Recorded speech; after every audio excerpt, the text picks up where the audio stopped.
Welcome to Dakota Preparedness. This video is going to be about drinking water and how you can treat suspect water to be drinking water safely, and how can you store drinking water or bulk storage of water that you don't intend to drink but rather to use for the garden and other purposes. Now, there is nothing more vital than water. We need it for the rest of our lives, and we need it to have it in sufficient quantity so that we can have strength and robustness. FEMA recommends a minimum of 1 gallon of drinking water per day. And for other purposes, such as sanitation and cleaning and so on, you should really figure 3 to 5. Now, in normal times, it's estimated that the typical American uses 60 gallons of water a day. Now, if you want to store water, I would suggest whatever you store be drinkable water. In other words, it's city water or well water that has been tested to be safe. And fill up all of your containers with drinkable water. Now, over a long-term basis, you could have some issues with stored water. So there's 3 ways that you can treat water to make it safe. There's actually many more than 3, but there's 3 major ones that are often talked about. The Center for Disease Control talks about boiling water, treating it with bleach, and filtering. And they also discuss, as I mentioned, some other ways, using UV light and distillation and so on.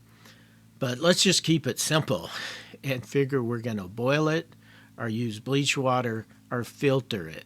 The United States CDC, Center for Disease Control, suggests that boiling or heating water is the most widely used and effective method to kill disease-causing germs, including viruses, bacteria, and parasites. The steps for boiling water include 1. Bring the clear water to a rolling boil for 1 minute at elevations above 6,500 feet. Boil for 3 minutes. 2. After boiling, allow the water to cool before use. And 3. Store the boiled water in clean, sanitized containers with tight covers.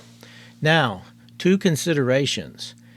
The Chinese have an old saying, during times of famine, it's as important what you put under the cooking pot as well as what you put in it.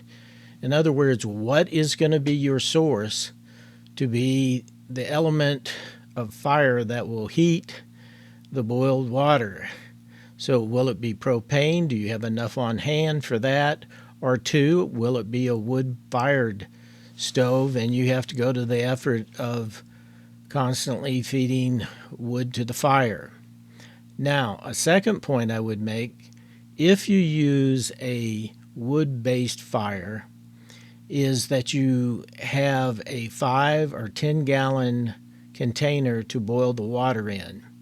This will give you a good return of 5 or 10 gallons to all of the effort of starting a wood-based fire. Versus if you have a smaller pan of 1 quart or 2 quarts, you're going to get a drastically less output.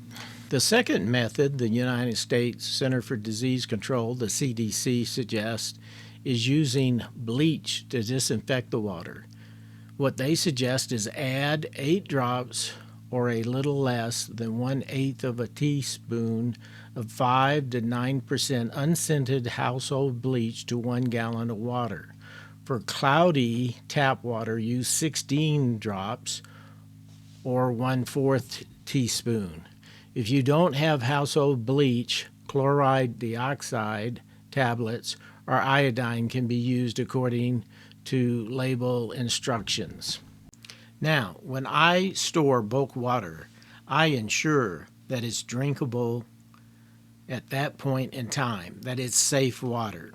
And my intention is to filter any water that comes out of bulk storage that I'm going to drink with or cook with by filtering. So it's vitally important to have a Sawyer gravity fed filter, or a Sawyer squeeze, or a Sawyer mini, or a Berkey type filter, or a Pro One. That's one word, Pro One Big Plus.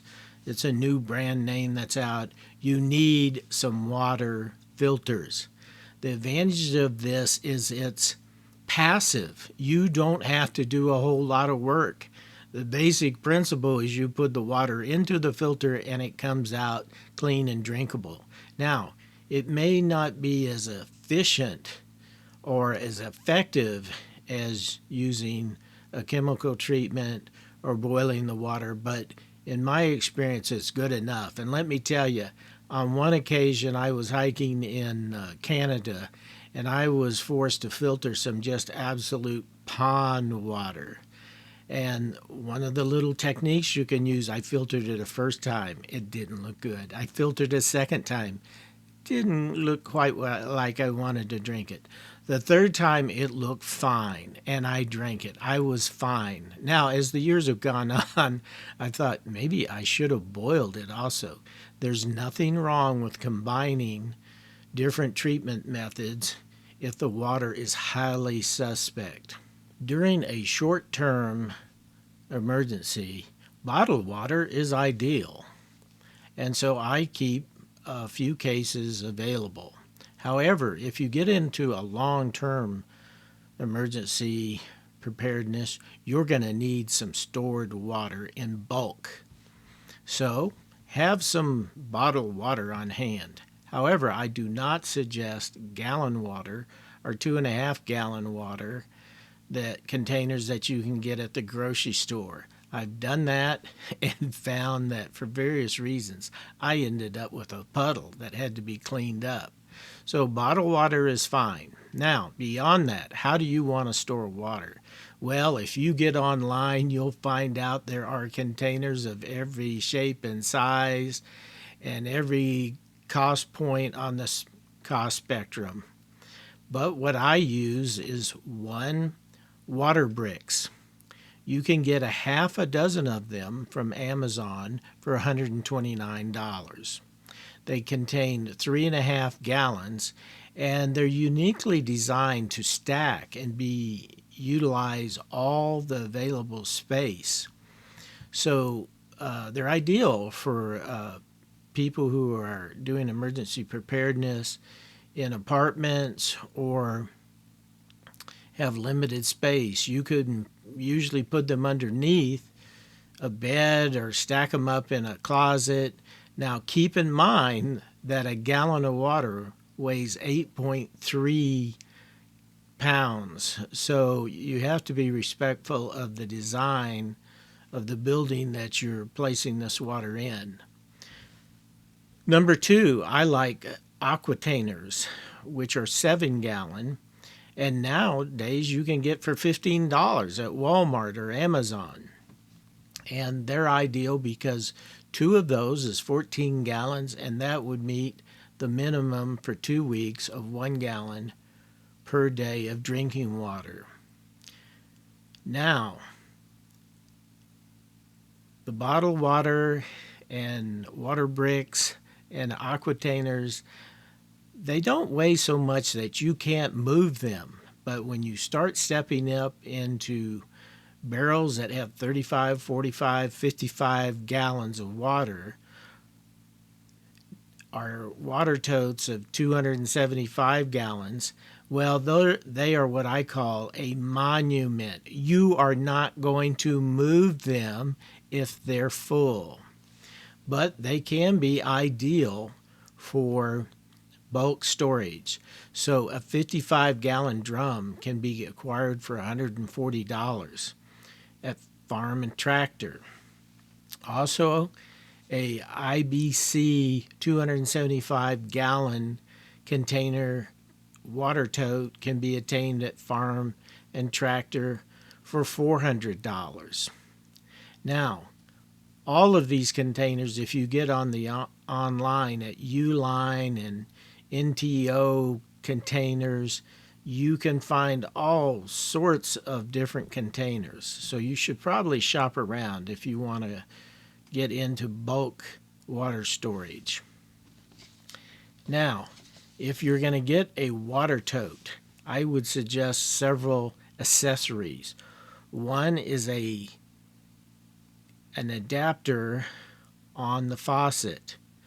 Now what this allows you to do is to attach it to a garden hose, and these cost about $20.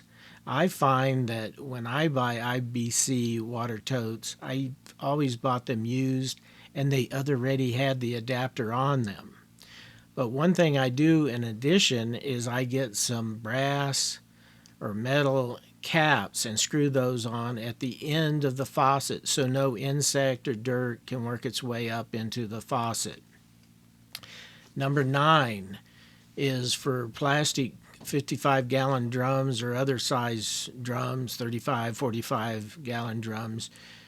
You should consider getting a spigot for plastic drums where you can put the spigot at the bottom of the drum or near bottom, and it's easy to get water out of them. And those spigots you can buy off of Amazon or faucets for $14.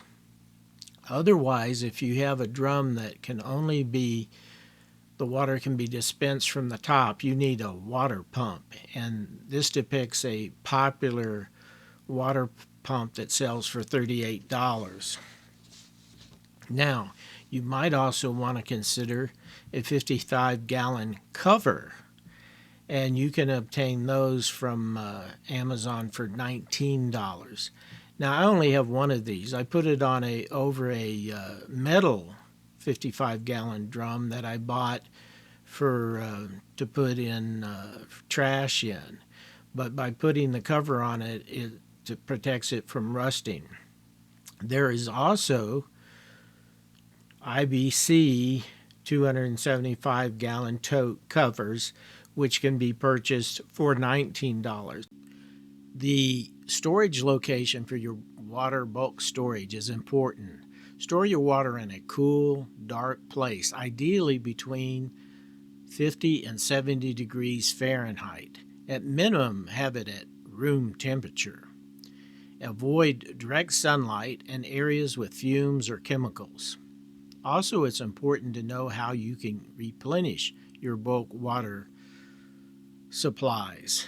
Know if you have a natural spring in your area, where the closest creek is or river is. Now, a means to obtain replenishment that's available to everyone is a rain harvesting system, which can be done with a tarp. A simple $20 10 by 12 tarp could gain you a great deal of drinking water and water for other uses. And I have a previous video concerning a rain harvestment system using tarps. I would invite you to go back into the history of Dakota preparedness and review that video. Now, if you found this video helpful, please click like and subscribe. It helps the channel and it helps the community. Be prepared.